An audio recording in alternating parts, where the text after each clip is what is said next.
आइए शुरू करते हैं ज्योग्राफी। और का सुबह पेपर है तो इम्पोर्टेंट क्वेश्चन के साथ में से शुरू कर लेते हैं। सबसे पहले हमने इसमें बताया आपके लिए अतिलघुत्तरीय प्रश्न, उसके बाद लघुत्तरी, और लघुत्तरी बाद में आएगा आपका दीर्घोत्तरी। तो इसी प्रकार से आपका प्रश्न होगा, यानी प्रश्न पत्र होगा। और प्रश्न पत्र आपका जो बटा होगा वो 3 पार्ट में होगा। जो आपके वेरी शॉर्ट हैं वो आपके होंगे सेक्शन ए, इसमें से आपको 5 प्रश्न करने हैं और 5 प्रश्न जो होते हैं वो 3 नंबर के होंगे, इसलिए आपके हो गए ये 15 नंबर। ठीक है, तो 5 प्रश्न करने हैं सेक्शन ए से।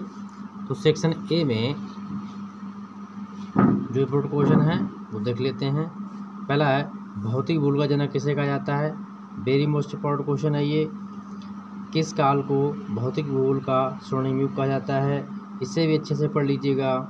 प्रकाश वर्ष से आप क्या समझते हैं। अगला क्वेश्चन है हमारा स्वयं के अनुसार। ठीक है, ये क्या है, ये मतलब ज्योग्राफी के वो हैं शास्त्री। तो स्वयं के अनुसार पृथ्वी की 3 परतें कौन कौन सी होती हैं, इनको पढ़ लीजिएगा। आकाशगंगा क्या होती है, यानी कि आपकी पृथ्वी किस आकाशगंगा में है। ठीक है, मंदाकिनी हमारे आकाशगंगा है, इसलिए इसको अच्छे से पढ़ लेना। अगला क्वेश्चन हमारा है किस ग्रह को लाल ग्रह के नाम से जाना जाता है और किस ग्रह को भोर का तारा कहा जाता है। ठीक है, फिर आपका है क्षोभ मंडल।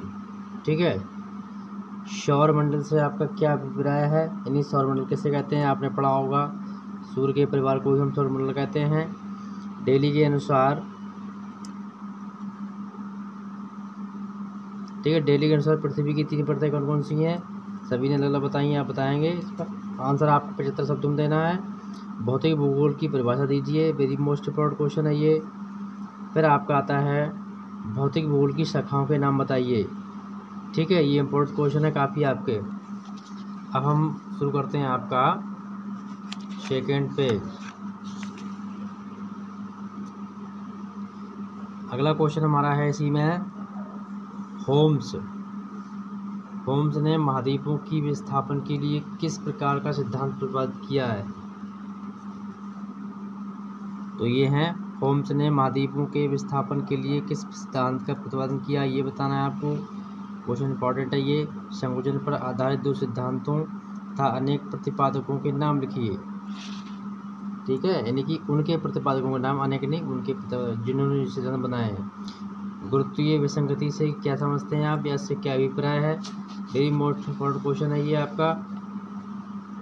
फिर होफोर्ड था धोबी के अनुसार क्षतिपूर्ति तल की गहराई क्या है। नेक्स्ट क्वेश्चन आपका है ज्वालामुखी से आप क्या समझते हैं, यानी जो आग निकलती है पृथ्वी से उसी को ज्वालामुखी कहते हैं। कहाँ कहाँ फैले ये हैं और कहाँ सबसे ज़्यादा पाए जाते हैं, ये बता देना है आपको। फिर है भूकंप मूल केंद्र किसे कहते हैं। भूकंप का जो मूल केंद्र होता है क्या कहलाता है, जहाँ से भूकंप बनता है वही उसका मूल केंद्र कहलाता है।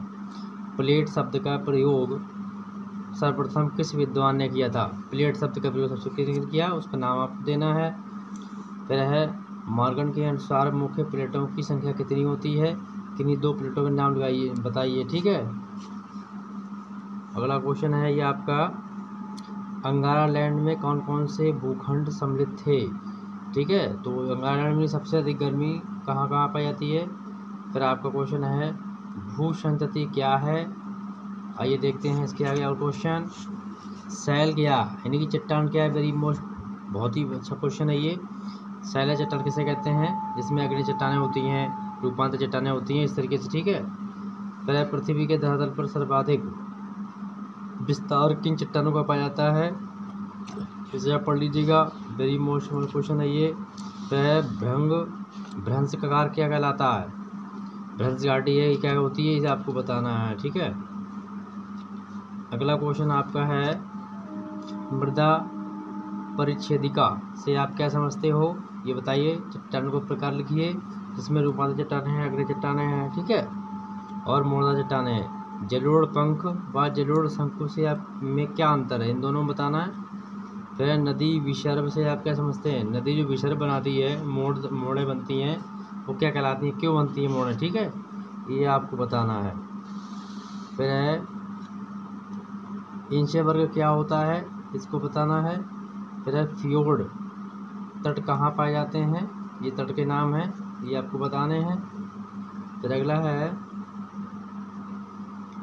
ओजोन मंडल का महत्व बताइए। वेरी मोस्ट इम्पोर्टेंट क्वेश्चन है, क्योंकि ओजोन मंडल का महत्व क्या है।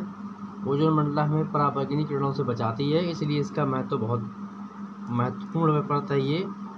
फिर आपका है वायुमंडल में ऑक्सीजन तथा नाइट्रोजन कितने प्रतिशत पाई जाती है, इसकी आपको व्याख्या करनी है, मतलब 50 शब्दों में बताना है। अब बात करते हैं नेक्स्ट क्वेश्चन की। इसमें लगभग 45 क्वेश्चन है, इंपॉर्टेंट है, मतलब उत्तरी जो इसी में से आपको मिल जाएंगे।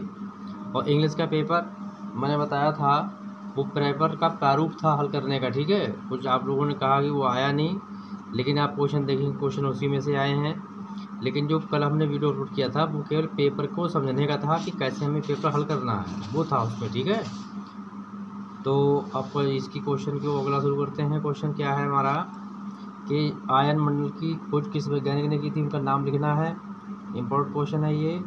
फिर आपका वायुमंडल से आप क्या आशा है, वायुमंडल से क्या समझते हैं, इसलिए ये भी इम्पोर्टेंट है। सूर्य ताप को परिभाषित कीजिए, इनकी सूर्य ताप या सूर्य गर्मी को परिभाषित करना है। क्षोभ मंडल की संक्षिप्त में आपको व्याख्या करनी है, यानी कि 75 शब्दों में। फिर बुवार्था के अनुसार वायुमंडल की वायु राशियाँ क्या हैं, ठीक है। फिर चक्रवात कितने प्रकार के होते हैं, उनका नाम केवल संख्या लिख देनी है, नाम बता देने हैं। संघनन क्रिया क्या होती है। फिर हरिकेन क्या है, हरिकेन भी एक जगह। अगला क्वेश्चन है जल धाराएँ कितने प्रकार होती हैं, जैसे कि ठंडी जलधारा है, गर्म जलधारा है, इस तरीके से आपको बताना है। फिर है डार्विन का कौन सा सिद्धांत प्रवालवृत्ति के रूप में काम करता है या प्रवालवृत्ति की व्याख्या करता है। तो प्रवालवृत्ति को इंग्लिश में कहते हैं कोरल रीफ, और ये पाई जाती है सबसे अधिक ऑस्ट्रेलिया में, ठीक है। ऑस्ट्रेलिया का ये सबसे बड़ा इनकम का स्रोत है। अगला क्वेश्चन है पारिस्थितिकी तंत्र किसे कहते हैं। पारिस्थितिकी तंत्र यानी इकोसिस्टम क्या होता है, ये आपको बताना है। भारत कितने भौगोलिक क्षेत्रों में बांटा गया है, वेरी इंपॉर्टेंट क्वेश्चन है आपके लिए कि भारत के भौगोलिक क्षेत्र आपको बताने हैं, ठीक है। अब इसी के बारे में हम बात कर लेते हैं लघुत्तरी प्रश्नों की। यह हमारा है सेक्शन बी। इसमें से आपको 2 क्वेश्चन करने हैं और प्रत्येक क्वेश्चन होगा 7.5 नंबर का, यानी 7.5 का होगा। मल्टीप्लाई 2 बराबर हो जाएंगे 14 नंबर हो जाएंगे। 2 करने हैं आपके लिए हैं। और भाई 3 बज गए हैं वीडियो आपका अपलोड करने के लिए, और स्वास्थ्य ठीक नहीं था इसलिए वीडियो अपलोड नहीं हो पाया। तो प्लीज़ आगे आपका वीडियो हम बहुत जल्द समय पर ही दे देंगे। और इस प्रकार से अब हम देख लेते हैं हमारे लघुत्तरी प्रश्न। जीव मंडल क्या है, इसको समझाइए। ये आपको 1 पेज में करना है, यानी आधे पेज में लिखना है। दीर्घ ज्वार एवं लघु ज्वार में अंतर आपने पढ़े होंगे। चक्रवात क्या है, चक्रवात किसे कहते हैं, ये बताएंगे आप। तापक्रम से आप क्या समझते हैं। जलीय समीर तथा स्थलीय समीर, यानी कि जलीय समीर जो जल की ओर से हवा चलती है उसे जलीय समीर कहलाती है, और स्थलीय समीर वो होती है जो कि धरातल से आती है, ठीक है। ग्लेशियर से आप क्या समझते हैं, ग्लेशियर आप जानते ही हो, जिससे पहाड़ होता है बर्फ़ का, उसे ग्लेशियर कहते हैं। दर्रा किसे कहते हैं, दर्रा जैसे कि दर्रा जो होता है ये पहाड़ों के बीच से निकलने वाले रास्ते को दर्रा कहते हैं। जैसे कि मतलब अब जोजिला दर्रा है, ठीक है। तो जोजिला दर्रा कहाँ पाया जाता है, किस राज्य में पाया जाता है, ये आपको बताना है। भ्रंश जो है, भ्रंश घाटी का निर्माण कैसे होता है, ये आपको बताना है। अपवाह तंत्र किसे कहते हैं, ठीक है, ये आपको बताना है। रूपांतर सेल कैसे निर्मित होता है, रूपांतर सेल का निर्माण कैसे होता है, ये बताना है आपके लिए। पृथ्वी की ऊपरी सतह पर कौन सी परत पाई जाती है, ये बताना है। भौतिक भूगोल को परिभाषित कीजिए, यानी भौतिक भूगोल क्या है, ये आपको लिखना है। इसके बारे में आधा पेज आंसर देना है। फिर आपका दिया गया है भौतिक भूगोल की शाखाओं के नाम लिखिए, कौन कौन सी शाखाएं हैं इसमें, ये बताना है आपके लिए, ठीक है। आगे आपके क्वेश्चन कुछ आएंगे चित्रों संबंधित, ठीक है। जैसे सौरमंडल की सचित्र व्याख्या कीजिए, इसमें आपका भूकंप का चित्र पूछ सकता है, ज्वालामुखी पूछ सकता है, बलित पर्वत पूछ सकता है, जो हमारा माउंटेन पर्वत है, माउंट एवरेस्ट नहीं कह सकते, हिमालय है, हिमालय जो माउंटेन है ये मतलब हमारा बलित पर्वत का ही निर्माण है। आंतरिक संरचना की व्याख्या कीजिए। आंतरिक संरचना का चित्र आप इस तरीके से बनाएंगे, ऐसे आपने देखा होगा इस तरीके से। तो ये लेयर बनी हुई है, इस तरीके से लेयर बनी हुई होती है।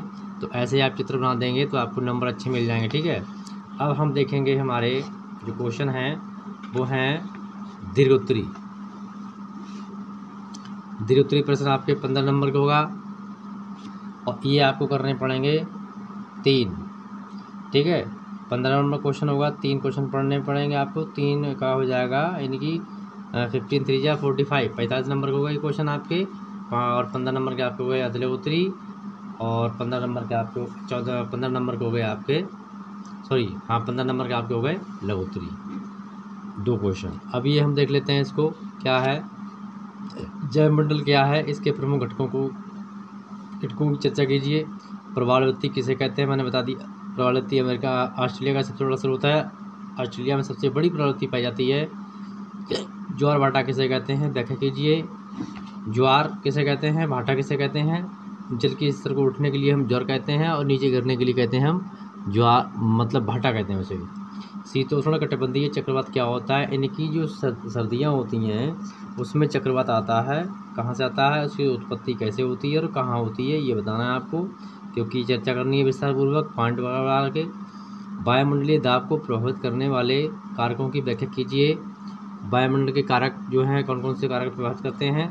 और थर्ड सेमेस्टर का भी ज्योग्राफी अभी अपलोड हो जाएगा, पहले इसको कर देते हैं क्योंकि आपका पेपर सुबह में है। वायुमंडल के संगठन एवं संरचना का वर्णन कीजिए। वायुमंडल के गर्म होने का जो कारण है वो स्पष्ट करिए, यानी वायुमंडल का गर्म कैसे कारण, जो वायुमंडल है वो गर्म कैसे होता है, क्या कारण रहता है इसका। जैसे सूर्य का पास आना, पृथ्वी का सूर्य के पास जब पहुंचना, या पृथ्वी का सूर्य से दूर जाना। सहारा मरुस्थल वर्ष भर गर्म रहता है, क्यों, क्या कारण है इसका, ठीक है, ये बताना आपके लिए। एक बार बता दूं आपके लिए, जो भी देश या द्वीप, महाद्वीप या देश विषुवत रेखा पर पाया जाता है या विषुवत रेखा के आसपास होता है क्षेत्र, तो वो हमेशा गर्म रहता है, क्योंकि विषुवत रेखा पर सूर्य हमेशा लंबवत चमकता है, यानी कह सकते हैं सूर्य की किरणें बिल्कुल सीधी पड़ती हैं, इसलिए वहाँ का वो जो है हमेशा मतलब एक जैसा तापमान रहता है। वहाँ का भी इस समय जो है प्रेशर जो है वो कम नहीं होता, तापमान हमेशा एक जैसा रहता है। फिर आपका आता है डेल्टा किसे कहते हैं, डेल्टा क्या होता है, यदि नदियाँ जब समुद्र में मिलती हैं तो उसके मिलने की जगह जो बनती है उसको हम डेल्टा कहते हैं। विश्व का सबसे बड़ा डेल्टा किस देश में है, भारत में है, और विश्व का सबसे बड़ा डेल्टा सुंदरबन डेल्टा है, जो कि पश्चिम बंगाल के तट पर है, जहाँ पर हमारी गंगा नदी समुद्र में मिलती है। डेविस की अपवर्तन चक्र संकल्पना की व्याख्या कीजिए। जो डेविस हमारे ज्योग्राफी के साइंटिस्ट थे, वैज्ञानिक थे, उनके बारे में बताना, ठीक है, उनका ये सिद्धांत है। फिर अगला क्वेश्चन हमारा है चट्टानें किसे कहते हैं, ये भी दीर्घोत्तरी है। बस आपके क्वेश्चन कंप्लीट होने वाले हैं, इस वीडियो को शेयर कर दीजिए दोस्तों में, ग्रुप में शेयर कर दीजिएगा। चट्टान क्या है, इसके प्रकार की व्याख्या कीजिए। इन कितने प्रकार की चट्टानें पाई जाती हैं। कोबर के भूषण सिद्धांत, ये वेरी मोस्ट इम्पोर्टेंट क्वेश्चन है, अच्छे से पढ़ लेना। ज्वालामुखी क्या है, इसके निर्माण की प्रक्रिया क्या होती है, इसके प्रकार भी बताइए। वेरी मतलब बहुत ही इंपॉर्टेंट क्वेश्चन है ये। महासागरों और महाद्वीपों की उत्पत्ति के संबंध में अब व्याख्या कीजिए, इंपॉर्टेंट क्वेश्चन है, पढ़ लेना अच्छे से। फिर आता है आपका प्लेट वितरण की, ये भी इंपॉर्टेंट क्वेश्चन है मोस्टली। प्लेट वितरण की क्या है। फिर है वैगनर के महाद्वीपीय प्रवाह सिद्धांत की व्याख्या कीजिए। नेक्स्ट है, इसमें एक काम याद रखिएगा, जब भी आप लॉन्ग क्वेश्चन को लिखेंगे या फिर लिखेंगे लघुत्तरी क्वेश्चन के लिए, तो उसमें कम से कम 1 या 2 राइटर की परिभाषा लिख देंगे, जिससे आपको नंबर अच्छे मिलने के 100% चांस रहेंगे। क्योंकि जब राइटर की आप परिभाषा लिख देंगे तो जो एग्जामिनर होगा वो समझ जाएगा कि आप मतलब आपकी पढ़ाई जो है तैयारी अच्छी है।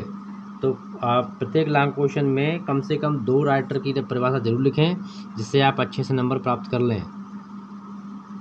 क्योंकि किसी का बताया हुआ नहीं है, ये मेरा खुद का आजमाया हुआ फार्मूला है। क्योंकि जब मैंने ग्रेजुएशन किया था तो उस समय मेरे सर ने मुझे बताया था कि इस तरीके से आप करोगे तो आपको अच्छे नंबर मिलेंगे, और इसी रिजल्ट था कि 200 में से मेरे 185 नंबर आए थे, ठीक है, 185 से प्लस में आए हैं। तो इसलिए आप भी ये काम करें और अधिक से अधिक कम 2 या 3 लेखकों की परिभाषा जरूर लिखें लॉन्ग क्वेश्चन में विशेषकर, और लघुत्तरी में भी कम से कम 1 परिभाषा लिखें। तो पृथ्वी की आंतरिक संरचना से संबंधित जीन्स एवं जेफ्रे की परिकल्पना का आलोचनात्मक परीक्षण कीजिए। नेक्स्ट हमारा है भौतिक भूगोल किसे कहते हैं और इसका विषय क्षेत्र बताइए। वेरी मोस्ट क्वेश्चन है ये लास्ट वाले, इन सबको पढ़ लेना।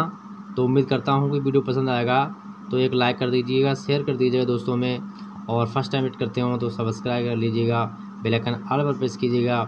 जैसे भी क्वेश्चन आए कमेंट में ज़रूर बताएं। Thank you.